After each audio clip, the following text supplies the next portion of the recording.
Alright, first off, how y'all doing today? In today's video, I'll be showing you how to do Season 24, the Hell's Lab location. It can be a bit challenging if you don't know what you're doing. So in today's video, I'm going to go ahead and explain how to do it and the best ways to avoid PvP if you're not interested in PvP, and how to complete and get the lab keys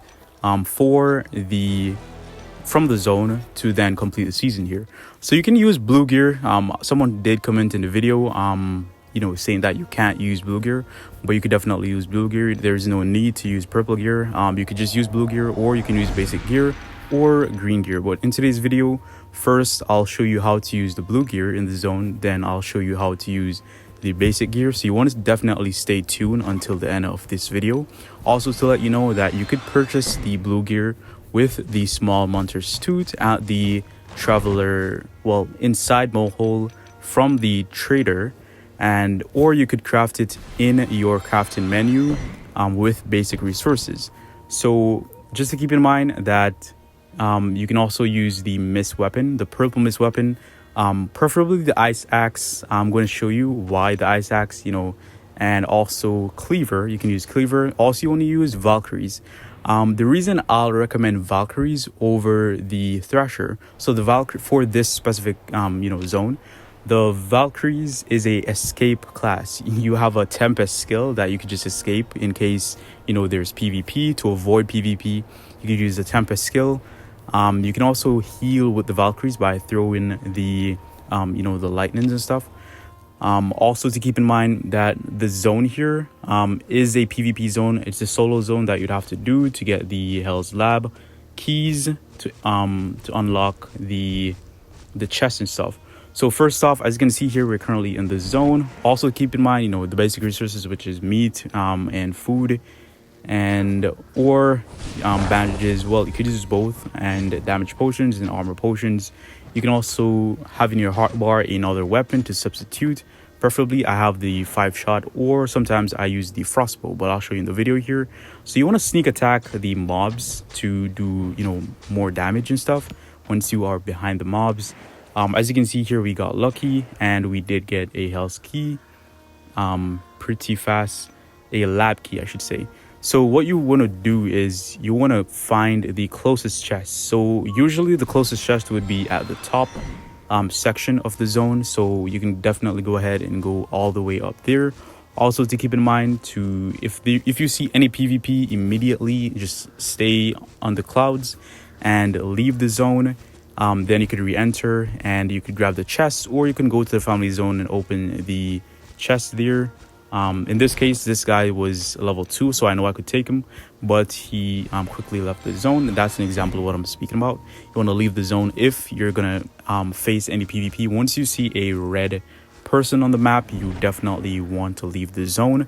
You don't want to get caught and die with your Hell's Key.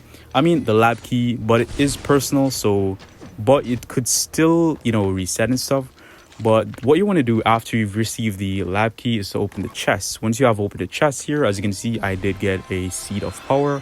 You want to immediately leave the zone. You don't want to get any more lab keys. You want to leave the zone, and you want to go to the mole hole, and you want to give it to the dude here. Yes, give it to the dude here for the side quest, and you'll get 30 points.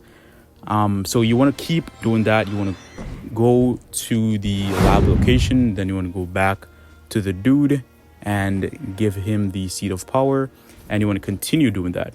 So as you can see here, I'm currently in basic gear, as you can see here, and I'm using the ice axe. So the ice axe is a mist weapon that is found inside, you have regular ice axe and stuff, but the mist weapons are found in the ship graveyard. You'd have to be level 80, district level 80, to unlock the not the Elvian gates, I should say. After you've unlocked the Elvian's gate, then you could get access to the ship graveyard. Once you have access to the ship graveyard, then you're able to farm the mist weapons. So once you have farmed the mist weapons, you will be able to do the zone here. If you die with the mist weapons, you don't lose them, so you can go back and get it if you're able to collect it. Also with the ice axe, it restores your health. Each hits restores your health, so that is beautiful. You don't really have to use a lot of a lot of healing items or weapons or anything. And as you can see here, I'm pretty much holding my own using a basic gear and a purple weapon. You could also use a blue weapon, but the purple weapon does more damage. You want to do stuff pretty fast in the zone as quick as you can. Then you want to leave. That's the most thing that you want to do. You don't want to stay in the zone too long, because someone could see you in a basic gear or whatever. They could change their gear and come back to defeat you, and that would be pretty annoying, because you will lose stuff if they leave and put it in their base and stuff like that. So you want to kill as much mobs as you can. Try to get the key. Once you get the key, then you leave. If you see any person in red coming after you, any persons, you don't want to trust them, bro. This is Frostborn. It's a survival game. It's survival at all costs. What you could do is you could use the Tempest. The Tempest is a escape tactic. So once you use the Tempest, they're unable to use any bolas, any skills, anything after you that will affect you. Then you could use the Tempest and you could leave the zone as quick as possible. You can also use a speed pot to have that in place, or a dispel to use to dispel any gadgets that has been used on you to leave the zone. You also want to keep in mind that you could definitely reset the mobs. So if you want to reset the mobs, have their backs turned to you so that you could do more damage. They would do less damage while you're also healing while using the ice axe. You can also use, if you prefer, you could also use the cleaver, and you could crowd 2 melee mobs together, and you could do damage also, and get a lab key faster in that space. Another tip is that in my opinion, the Hell's offsprings, they do drop the keys in a higher rate. It's not a guarantee, just to let you guys know, but what I'm seeing so far, the Hell's offsprings, they do drop the Hell's key pretty often. It's not a guarantee, as I said before, but they do drop it pretty often. So you want to definitely also bring a ice bow. You can bring a frost bow to slow the melee mobs down, so that you could keep your distance and keep doing damage without getting any hits. It's fine. It's not a guarantee thing that you have to do, but if it's something that you have, you could definitely do it. And the frostbows are pretty easy to find in the ship graveyard, so that is a good thing to have to complete the side quest here. The side quest is not easy, I'm gonna be honest, because sometimes you're gonna fail, sometimes you're gonna lose, but do not give up.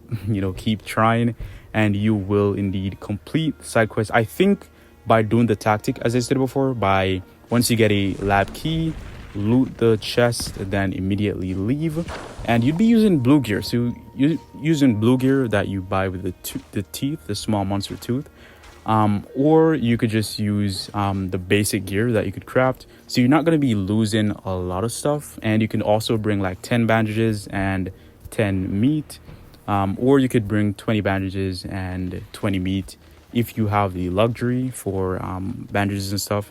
That is perfectly fine. You can also buy the cure pack. So the cure pack do give you meat and bandages, so it's not like you're going to be grinding for it really. You'd be getting from the side quest the small monster tooth, and you'd be getting it from the main season, the small monster tooth, that you could buy the cure pack at the trader, and then you could have enough stuff, enough tooth to purchase a lot of cure packs so that you could get bandages and stuff.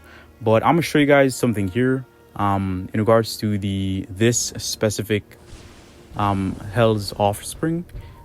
He in this location here, it's a high drop rate. I'm gonna be honest, I think there's a higher drop rate with this Hell's offspring. He drops the keys multiple times once I have killed him, so you guys could definitely try that tactic out to get this Hell's offering. He's able to give you the lab key even faster. So what you could do is you could enter at the bottom part or the bottom section, and he drops the key. And I did die to him here because of a mistake that I made.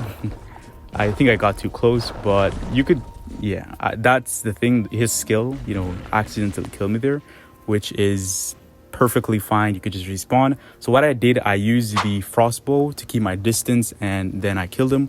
As you can see, I also got the Hell's Lab key from that giant. Then I opened the door right here and open the chest, using the same tactic. Open the chest, then leave the zone. You want to immediately leave the zone with only 1 seed of power.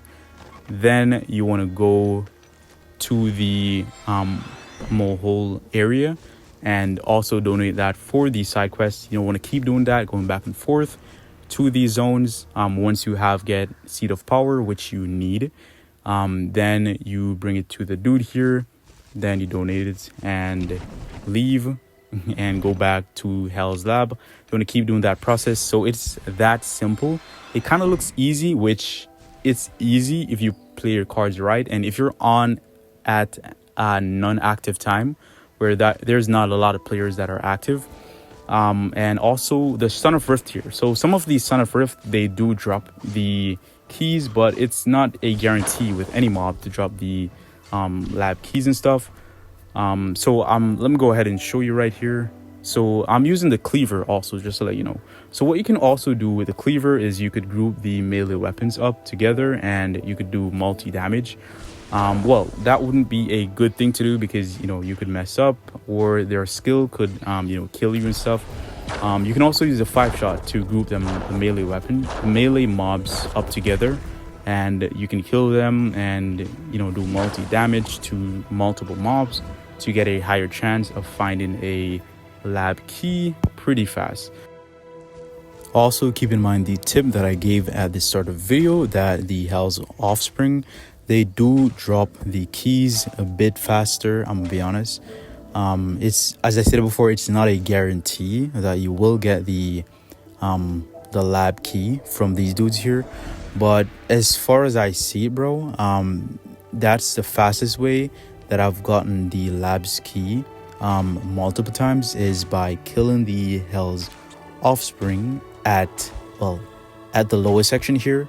Once you enter through the hallway, you'd see him stand right there. That's the one that you need to kill. Once you've killed him, then you'll receive a lab key. Then you'd go up to the top, which is the closest chest. Reason why I say this is closest chest, because there's like only one mob guarding that chest, and it's at the hall entrance there. That could be a disadvantage, and an advantage is a two-edged sword, because you can get PvP pretty fast up top there, or you can get the chest and leave, which is good.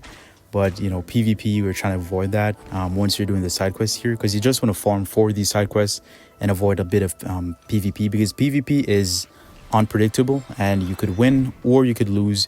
You could be winning and the fight completely turns around and you start losing.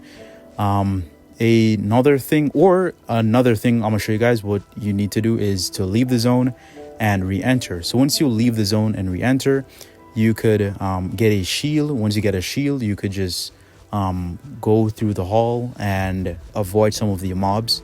Instead of going up top, you could avoid some of the mobs to then re-enter and get the chest. But I'm gonna show you what I'm speaking about. I'm gonna show you that tip, which as you can see here, I saw a player, so I immediately left the zone, because that's what you want to do, is to leave the zone. And then I'm gonna show you guys the tactic that I was speaking about. All right, so keep in mind that this is the same zone. I left and re-enter, so it's the same zone. It has not reset. Tip to let you guys know is to wait for 5 minutes. Then you re-enter, then you get a new zone. And another tip, as you can see, as soon as I entered the zone, when I had the shield on, I immediately run through the mobs, through the hallway, and entered here. So be super careful though. You'd have to use a reset class in case you want to reset the mobs to let them turn their backs. If you want to aggro one, that is fine. But in this case, I wanted them to turn their backs, and I use a cleaver to do double damage to both of the mobs at the same time. And keep in mind, the cleaver is found in the ship graveyard. As I said before, so you want to go to that zone to get personal weapons and stuff. In case I even get die or anything, I don't really lose anything really valuable, because I get the stuff for free. I get the mist weapon from the ship graveyard, and also I got the blue gear with tooth from the trader within Moho. So I avoided the PvP up top there. I could have took him because he's the level 2, but I'm just showing you guys how to stay safe here. And I did get the Seed of Power in the solo zone here within the chest. And immediately, you know, you want to heal and all that, then you want to leave. On your mount, going back through the mobs and stuff, you will get hit, but you know, keep running. You also want to be careful while leaving the zone here with the Son of Rift. He could taunt you and you could actually die there. Almost died there, but I, you know, caught up pretty quick and, you know, quickly run away. You could also use a speed pot in some situations. Then I went back to Molehole with the Seed of Power.